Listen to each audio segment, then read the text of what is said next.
Yo, good day, guys, and welcome to another episode of the Road FS Detail Booking Podcast. As you can see, we are in the bowels of the garage with my new friend, Felipe. Nice to meet. The pleasure. It's a pleasure to meet you, Rod. Meet Felipe. Paulo Asuncao, our friend from Canada. He arranged this podcast, so we're super excited to connect. I'm so glad that I was here. And Paulo's like, dude, you should connect with Felipe. So we had quite the adventure getting over here.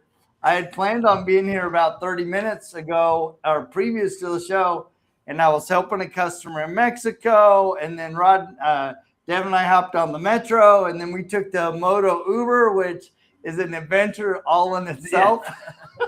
Then you say, I will take a Moto Uber. Oh my God, it's real. It's gonna be It is real, and it is. I mean, you are literally lane splitting, and I mean within inches, and so it was a lot of fun. So, Paulo, we're super excited. You were here like 2 weeks ago with Joel LaPalm, right? Yeah, this all started with an invitation to go to Speedway Detailers, an event down south, not exactly in Rio, but we flew in through Rio. And Augusto, a mutual friend, invited us to go. Joel was going as a guest speaker. Evie went as a translator. And I went with the IDA, all the certifications and all the IDA events. So a few months ago, when he invited us, we said, yeah, and then we figured out where it was, and this is far. So it's the longest trip ever to get there. But man, I think we're going to talk about this later, but it was an amazing, amazing experience.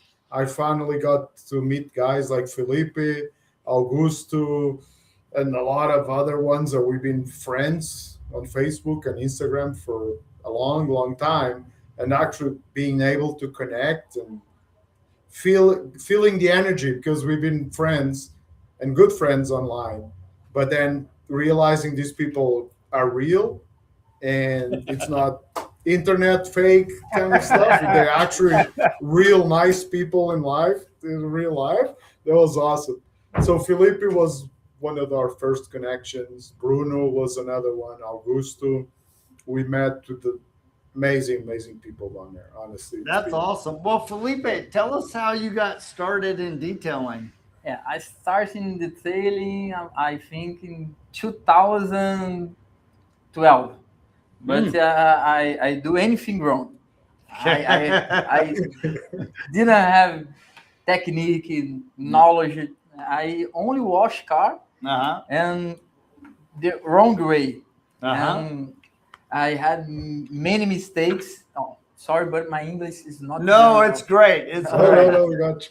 It's better than my Portuguese. So, and I think 7 years ago, I decided to improve my skills and make many courses about detailing.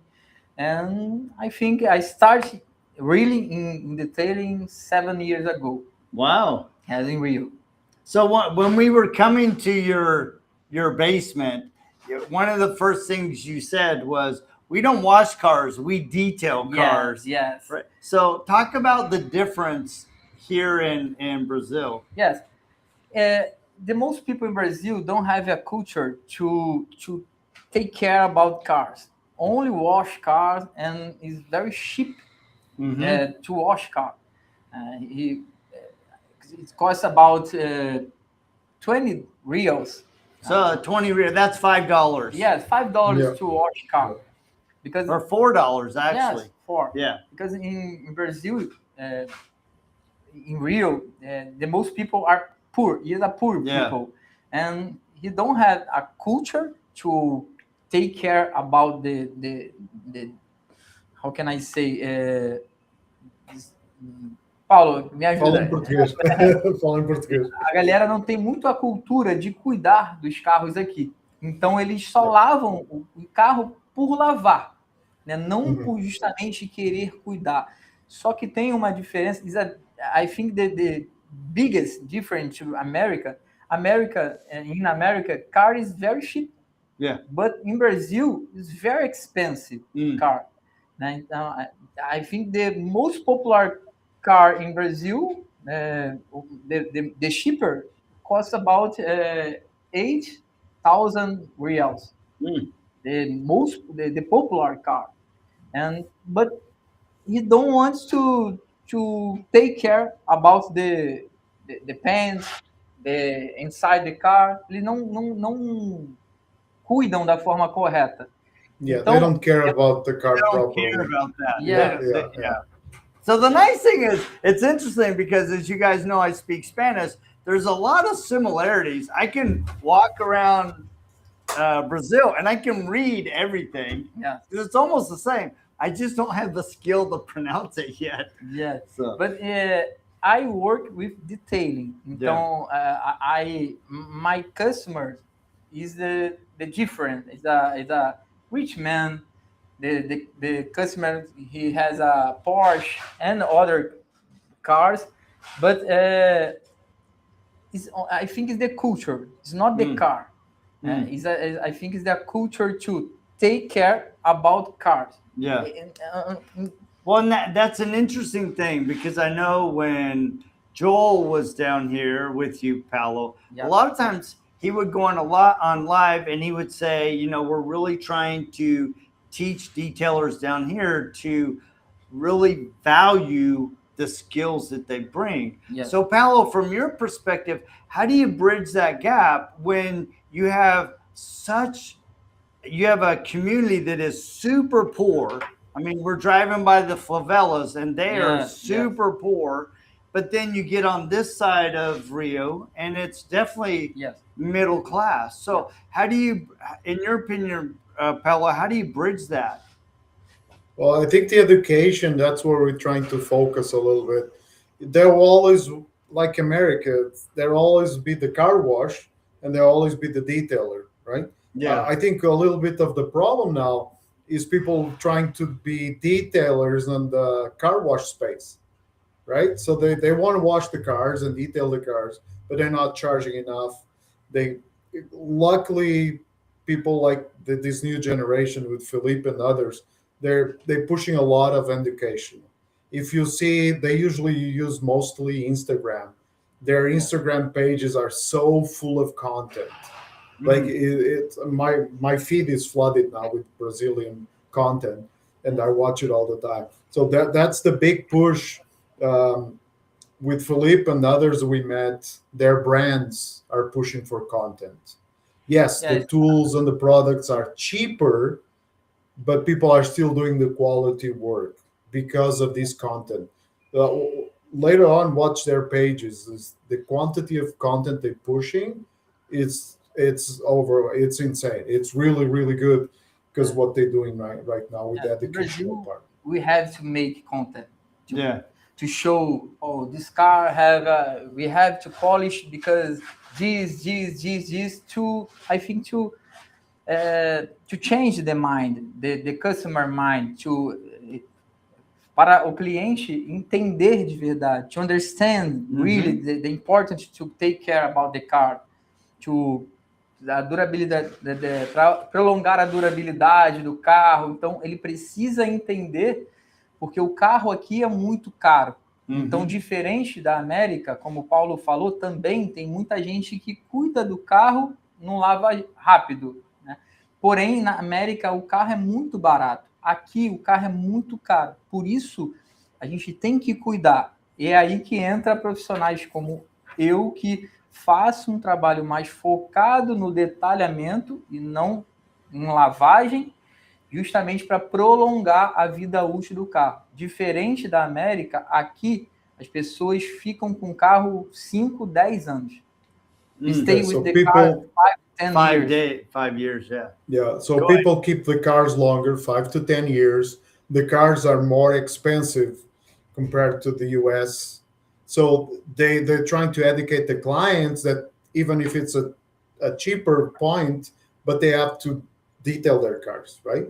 Maybe it's just car wash, which is fine, but they have to keep up with the vehicles. Now people are just using the vehicles, not maintaining the vehicles, and that's a big problem that they see, the biggest problem that they see. Yes. Well, and you're right by the ocean, right? So you have to get Yes. a lot of salts Yes. on your cars, Yes. due to the not only the ocean but just the atmosphere, because it's just, I mean, it's so humid and warm here that it's a different climate, right? And Rod talks a lot about the different what you do in your market is going to be completely different than we do in Idaho or Utah, right? Yes. Yeah. Mm-hmm. And I think that's something that detailers worldwide need to realize, is that there's different markets, and in every market you have to handle your business differently. How Felipe handles his business in Rio is not the same he would do in Houston, or the same he would do in Canada. And I think that is what a lot of people get lost, because they just think of detailing in general. They don't think of detailing in my market. And education, I think that's the key, is educating Yes. your clients in your market what you're doing. And Brazil is a poor. Most people are poor, and a ceramic coating that costs about 3 or 4 thousand reals. Okay, And so the minimum, that's about $600. yes, but Yeah, but in compared to the Brazil, minimum wage, Yeah, it's yeah. about $600, which Yeah. that's significant. That's a significant investment, right? yes, Yeah. So minimal bucks here I think is 300 $300. The we minimal here in a Brazil. month. how Yeah, much you yeah. make? The most people take in the end of the month $400 Mm, is the the enough. average salary Kind is of the average $400 a salary. month. Yes.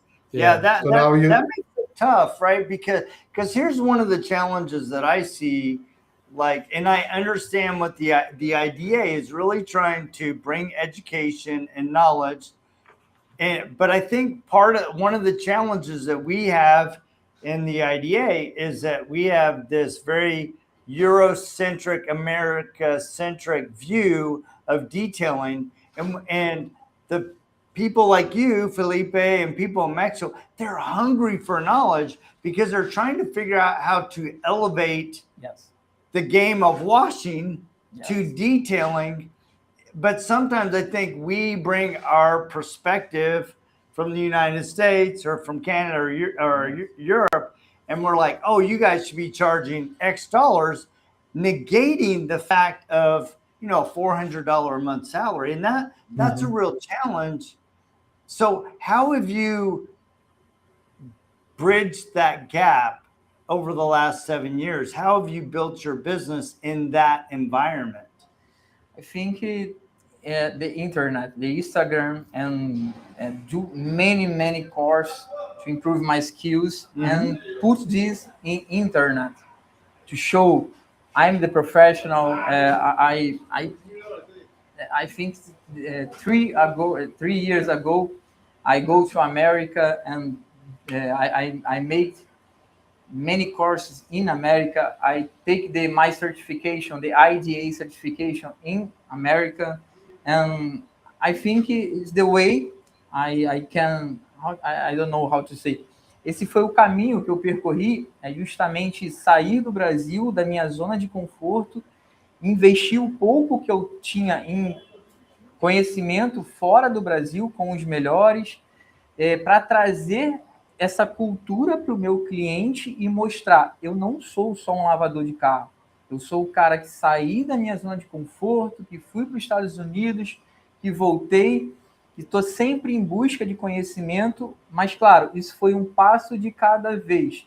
De 7 anos para cá, ao invés de eu comprar uma máquina nova, a New Polish, aí eu viajava em busca de conhecimento.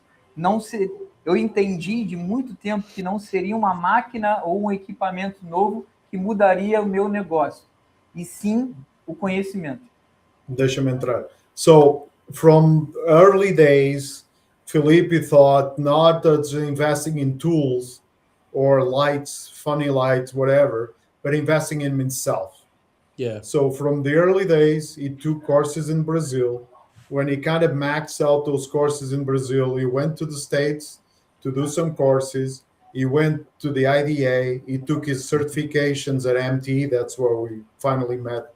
MTE took his SV, but he's been investing in himself more than investing in tools or anything. You see a lot of guys, and we have this. He actually did a really good presentation at Speedway about that. Instead of investing in hexagonal lights and the fancy polish and whatnot, you would invest, get sometimes borrow money to travel for trainings and investing on himself. And then he grew up to the point where he is now. He works for famous brands in Brazil. He's a trainer and he's off going to the States as well now to teach some courses, right? Yeah. Yeah. And I think Now that's I, the difference between having an established business and having a storefront that looks like a business. Mm-hmm. And I think that's a problem in the US that I see is a lot of shops are more concerned with the lights and the fancy polisher and making sure the floor has a checker on it rather than investing in themselves and their skills and letting their skills talk for them and speak for the business. yes. Yeah, and I love that. And I love this idea of investing in yourself because I see it all the time. People ask, well, why should I get involved in the IDA? And they're like, what's it going to give me? I'm like, dude, Rod and I have been involved with the IDA for, I can't tell you how many years. We have been to so many training events all across the world. I mean, I'm here today in Brazil, partly because I came to see my son, but an opportunity through the IDA. And Paulo is like, dude, you got to go see Felipe and Yeah. hear his story. And every training, every event, whether it's IDA or it's MTE or some small training event by the detailers of the roundtable or the IDA, every time I learn something new, Mm-hmm. every Mm-hmm. time. Mhm. And it helps me look at my business different. It helps me look at my life business different. It also helps me look at how I'm managing our team. Like, because Rod and I are constantly juggling marketing and sales and a development team. And sometimes that is chaos. But if we don't take time to step away Yeah. and learn, invest in ourselves in this training, also take a break, right? And try to spend some time rejuvenating your mind and your spirit. Those things are so important. Yes. I think the products, the tools is very important too, but you have to improve your skills every time. Yeah. If you Yeah. can prove. So is it hard to get detailing products down here, or how do you guys get your compounds and your polishes? And is there a detail store down the road I don't know Yeah, about? yes, Yeah. Oh, yeah. yeah. Many retail stores in Brazil or in the internet, but it's very expensive. I have many compounds, but in Brazil it's very, very expensive. Então, and that's why it's very difficult to the professional who was starting your business to buy the best compounds, the best tools. I think. Can I take about the brand here? Oh You yeah, take- yeah, yeah. Please.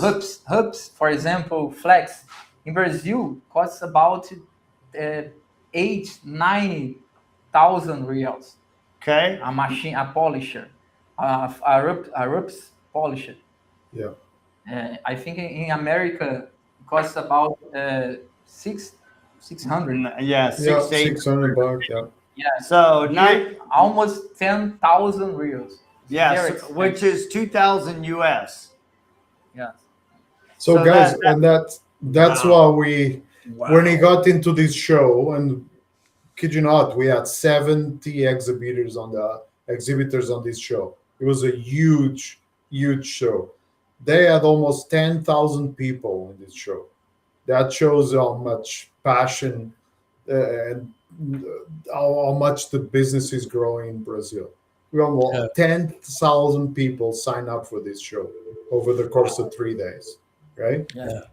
Walking And in, that's We just have the another new- challenge that people have in the different areas, right?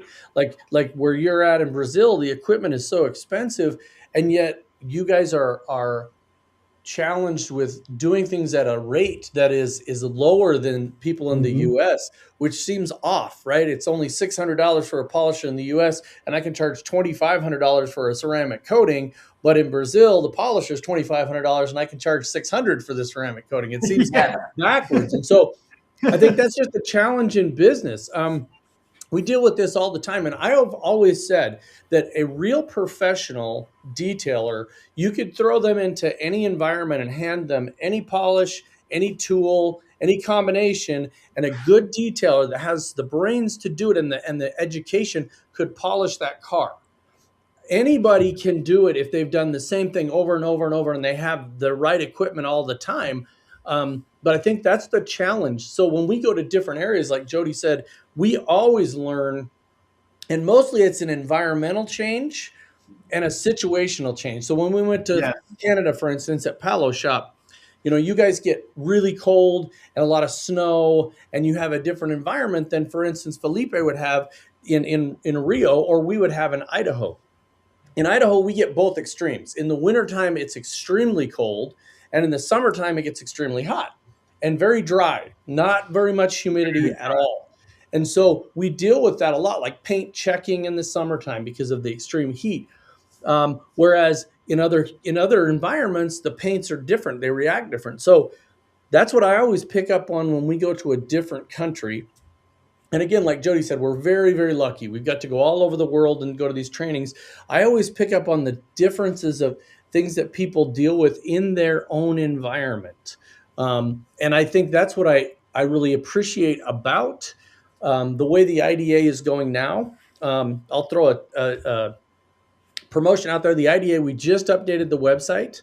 So the IDA now has a brand new front end, and we're highlighting the international more. We took away that kind of US feel because we really want the IDA to be looked at as an international organization. So the US is just one of the organizations within the IDA. And I love seeing the products and the techniques that people use in different areas, and that's where I think people need to reach outside of their comfort zone and go to these international things.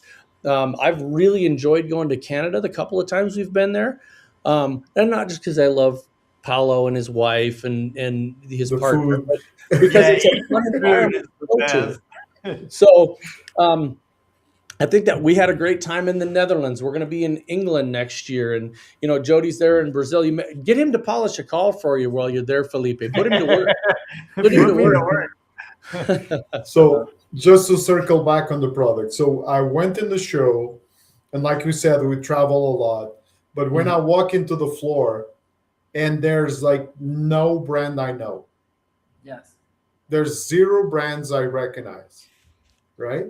And then digging and talking to the guys, we understand because of the cost of product, especially importing the products. These guys are slammed with taxes like 70 to 90% on chemicals. Brazil defends their chemistry industry really, really actively. So what the local companies are forced to do is bring raw materials, which a cheaper way, and make it in-house. And don't take me wrong, these are huge organizations, like huge Yeah. organizations. It's just brands that we don't recognize. So Felipe works for Detailer, and they have a really, really strong presence. And there's multiple big brands, but they thrive on their own products to keep the price down, right? And more adequate to the circumstances because of the weather and whatnot, like you're Yeah. just saying.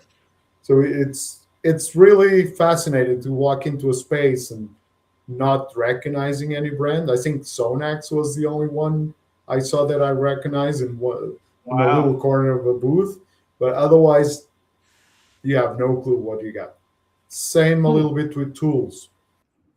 Yeah. So My with customer don't ask to the me, same Philip, concept. Which The tools are one? so expensive. No one uses Plex. Yeah, your customers don't know care about this, right? Which type of ceramic coating you will put in my car? No, my customer don't worry about care. This. They don't care, and he trusts you in me, and it's the better. Okay, put in the car. Yeah, I like that because you're focusing on the service you're providing your customer instead of, and the knowledge that you have to the customer instead of relying on a brand name. I mean, customers don't know Sonax or Flex or the whole nine, right? They don't even care. All they care is that you have the knowledge to take care of their car and as importantly, take care of them as a customer. Yes. Yeah. So go ahead, Rod. No, I was just reiterating it, saying, yeah, they really don't. And for a lot of reasons in the U.S. and Canada, it's the same way. It's the detailer that pushes those products, right? It's me going, oh, I use XYZ product. It's the best. And that passes off to the client and or on your social media. If I'm out there and I'm pushing a lot of social media and I've got an OP banner or I've got a Flex or whatever, then the customer starts to realize that. But just like anything, the customer just wants their car to look good. They, if you tell them I'm going to use this product because it's better than this one, they trust you. That's what you want, is you want to be that trusted advisor for your clients. Yes. 100%. Also, the paint systems, we notice the paint systems are a bit different, right? So these guys, usually mostly rotaries.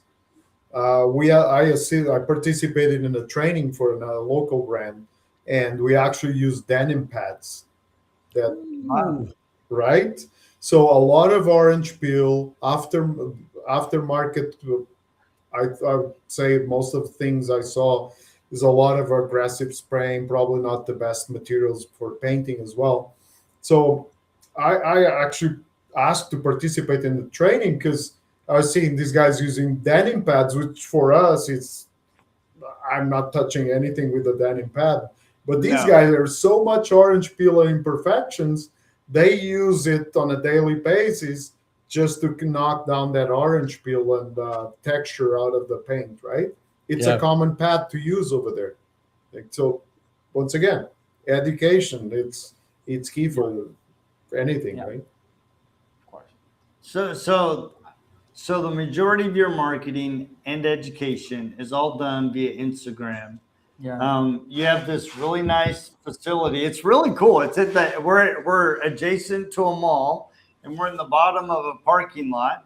He's got 5 cars in here. One of the guys still working. Yes. I don't know if you can see him, He's a but friend of mine. he's out there working on the Porsche. Rod, you would love it. People talk about this. Me and he is the best in Rio. No. He's a good professional. He's a friend of mine. So it's very simple here. So I had a bigger shop, but nowadays here it's perfect. So let's talk about that, because I think, especially in the States, there's this mindset that I'm not successful if I don't have a big shop and the lights and the checkered floor. Yes. And you're like, I had that, but I downsized, right? So why did you do that, and how has it helped your business? I don't understand. Paulo, you want to help him with what I asked? Yeah. Sorry, I didn't hear that. No, so the question was. Oh, okay. The question I know. Yeah.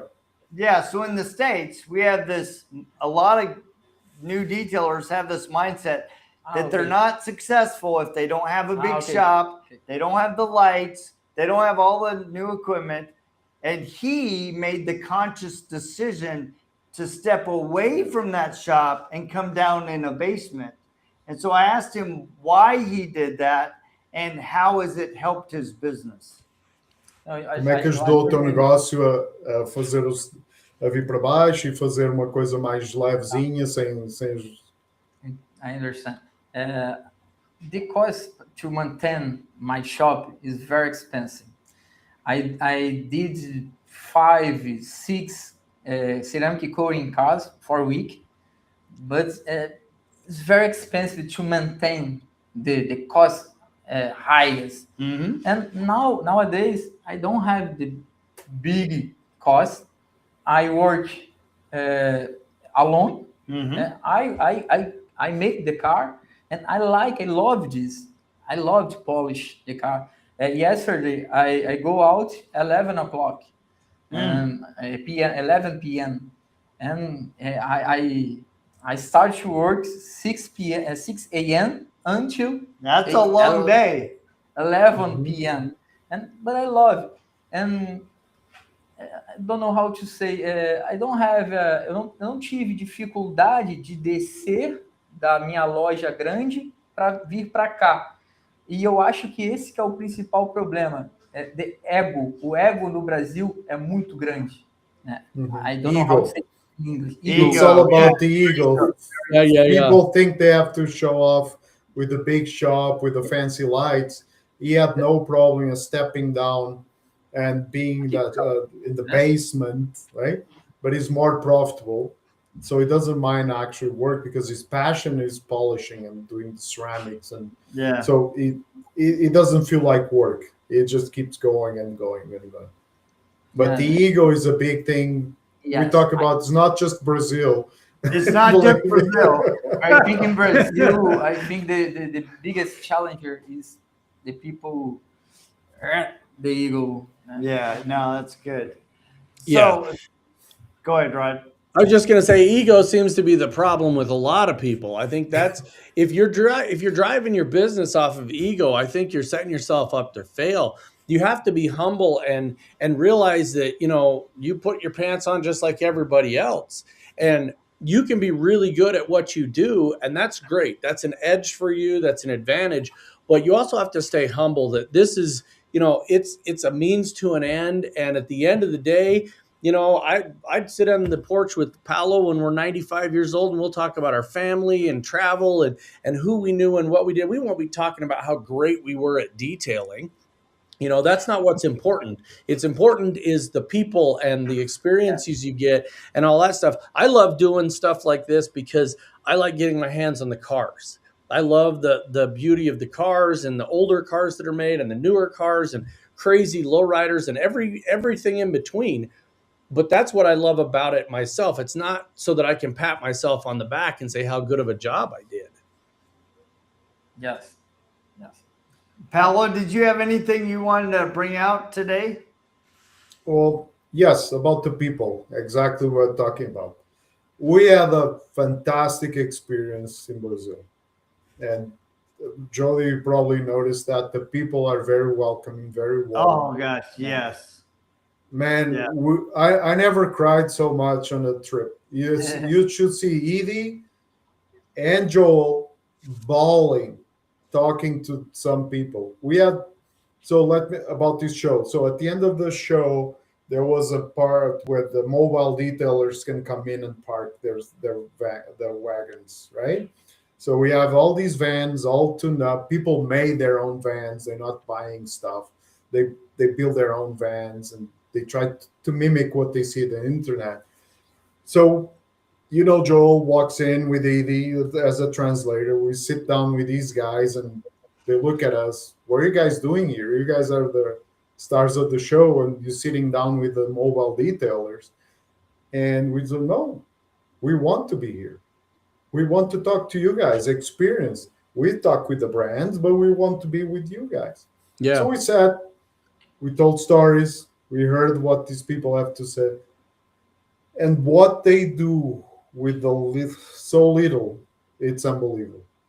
That was like we heard stories, unbelievable life stories about people with nothing, just borrowing money to build a little van and go out in the middle of nothing, just detailing cars because that's their passion, right?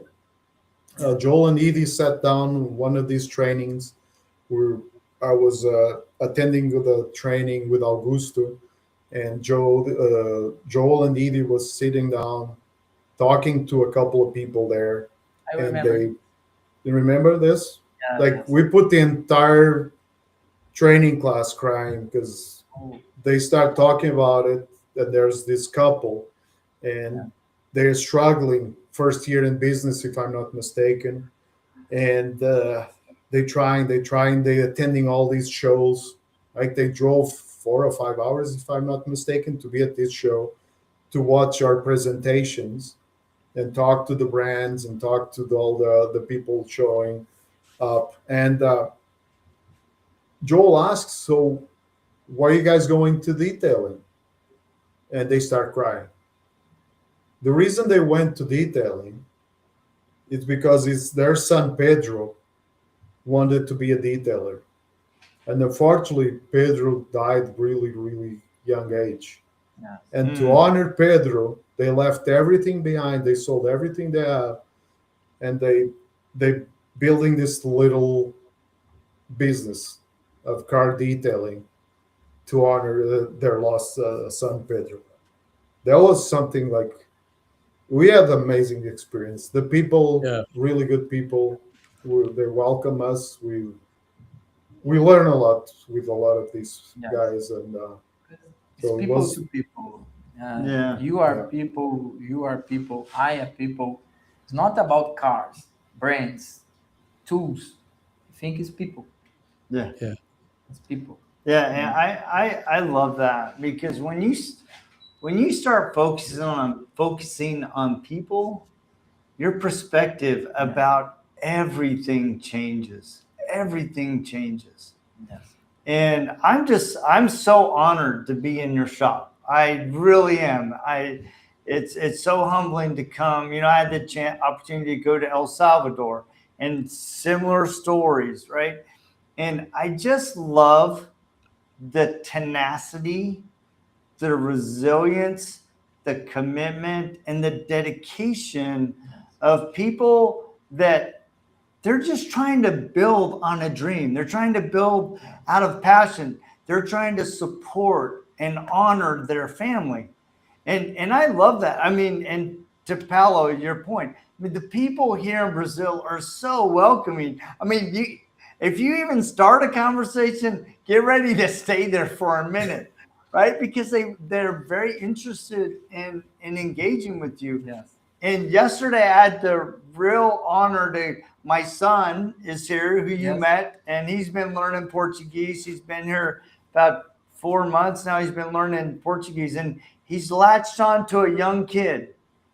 And this young kid has been selling candy since The he was a beach. little In kid, the right? beach. And on the beach. On the beach. And he's just he was really struggling because he had to buy baby formula. And Devin's like, do I help this guy or not? And so Devin decided to help him. And he just became his friend. And Devin asked me, he goes, so what would really help you support your family? And he goes, I would love to sell churrasco on the beach. So churrasco, it's actually churrasco, Barbecue. right? It's Churrasco, barbecue, Brazilian barbecue. They have these little barbecue units. They're about this big, and they have the bottom filled with charcoal, and then they have little skewers Yes. of chicken with bacon wrap or cheese. Oh, guys, the cheese is amazing. Cheese. Or the little linguiça. And he goes, if I could sell that, I would have enough to support my family. In the first 2 days, he had enough to pay his rent for the first time in 3 months. Right. And it's amazing what a little knowledge, a little opportunity, a little coaching can set somebody up for success. And I love that. I love the way me you're too. leaning into yourself. You're trying to help other people. So I have a question for you. As you look at how you've grown your business, you've worked in a very challenging environment. What advice would you have for other men or women trying to build their detailing business? I don't understand, Paul. Can Qual, you? é, qual seria a tua ajuda para alguém que está a tentar crescer o negócio deles? Qual é que achas que são os pontos que... I always help student. Todas as vezes, every time when somebody talk me, I would like to learn about Polish. I take the course. No, you don't have to pay for this. I will learn you, and I think it's a pleasure and to give back, to give that the knowledge that I had, and my dream is to come to America. I'm in the process nowadays. I'm the master training, the Color Tech. Paulo knows. We'll talk about that. Color Tech is a leather company, and I will go to America to ensinar as pessoas, to learn people about couro, restauro de couro, leather.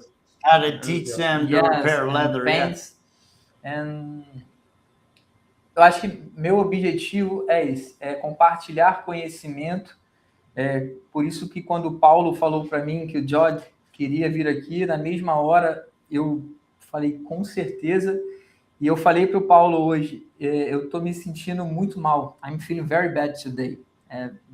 Until he's actually very sick, but I falei, he sees the... I'm sorry, I feel bad. I think I'm stomach ache. I don't know how I eat. I don't know. I'm very, his stomach is being killing him for all day. He's matching. I just hope I can make it till the end of the day because I really want to do this with you guys. Day for you. It's been a long day for him. Running to the toilet, but anyway. Eu amo isso. Eu gosto muito disso. Então, a minha vontade é compartilhar conhecimento.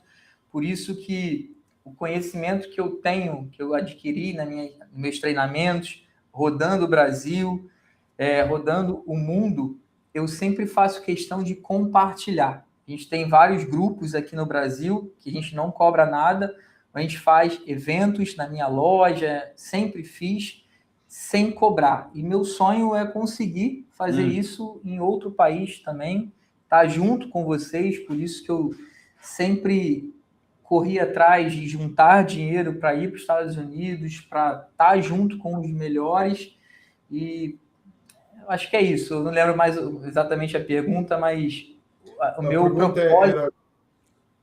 A pergunta era qual é o conselho que tu dás sim. Pessoas que estão a entrar. Mas deixa-me só traduzir esta parte que tu já disseste, não te esqueças dessa. Okay. So, he kind of diverted a little bit. We go back to your original question. So he gives back to the community also by teaching some courses, not only the ones he does through his company, which are paid certifications, but he also does, him and a few of their friends, they do a lot of trainings without charging people. If they see really the potential and people want to learn, they cannot afford, so they do a lot of these trainings. That's nice. We talk a little bit about karma and whatnot, right? So with that and him exposing himself and putting more of the training perspective, he got invited by Color Tech to teach courses in the US. This Color Tech is a great leather system that from Brazil, and they're expanding worldwide. So you will be nice. a trainer for them in the US. That's great. Right. Excellent. Vamos voltar à tua pergunta. Qual é o conselho que dás às pessoas novas? If you can to improve your skills, eu vou falar em português. Melhor. Fala em português.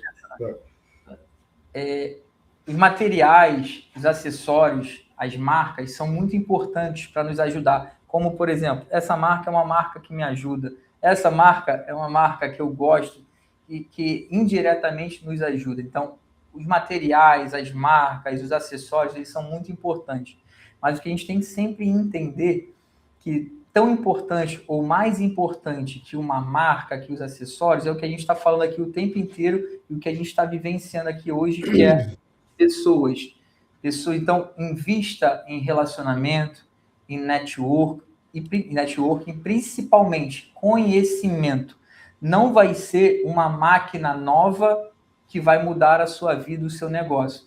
Talvez o que você precisa, se você já fez de tudo e nada está dando certo, talvez o que você precisa, ao invés de comprar um equipamento novo, é viajar ou conhecer. Quando você não consegue viajar para outro país, você pode sair da sua região e ir numa outra cidade e com toda a humildade falar, eu vim lá do Rio, eu estou aqui para conhecer um pouco mais, você pode me ajudar. Então, o conselho que eu dou para todos e isso eu falo porque eu vivencio isso muito no Brasil, se desgarra do ego, seja um constante aprendiz, porque você nunca vai saber tudo, você nunca vai saber o suficiente. Sempre vai ter alguém que saiba mais do que você. Então, eu acho que o conselho maior é esse. Tire um pouco o ego, invista principalmente no seu desenvolvimento e no relacionamento que você faz com as pessoas. So basically, leave your ego behind if you want to progress. Learn as much as you can. We're all constant learning, and that's the advice. Leave it everything behind the ego. Continue learning, networking. People are the most important thing. Just do the networking. Get out of your comfort zone. You don't have to travel internationally. Maybe on the other side of the town or in the next town, there's someone that can teach you. You can connect with. Both of you can develop yourselves. More of the networking and the connection than just trying to stand up by yourself with your ego. That's the big advice you're gonna. I love that. Well, thank you so much for inviting me into your home and your shop. Thank you, Paulo, for facilitating this. It has been an amazing experience. I always love it when Rod's with me. Rod and I always love these events. And so, Rod, I do miss you. And but it's always good. You know, we get to connect worldwide. It's like, dude, you know, we talk about Pitbull being Mr. Worldwide. You and I are Mr. Worldwide, really. The detail. And I got that Pitbull look. I'm just missing You got that the little bit Pitbull down here, look. you know. So, yeah. So anyway, thank you so much. It's a pleasure. It was a pleasure. You guys that are tapping in, please go out, like, share, and subscribe. We invite you to be part of the IDA. I know a lot of you guys are asking questions. Why should I? What's the benefit? Dude, I can testify that when you invest in yourself, when you get involved, doors open, opportunities open, and you get to see the world in a different perspective. And it's been amazing for Rod and I. And we just want to thank you and Paulo. You're such a great friend and supporter to us. Thank you guys for tapping in, and we will check you same time, same bad channel just next week. Yep. See ya. See ya. Bye, Paul. Bye, Paul.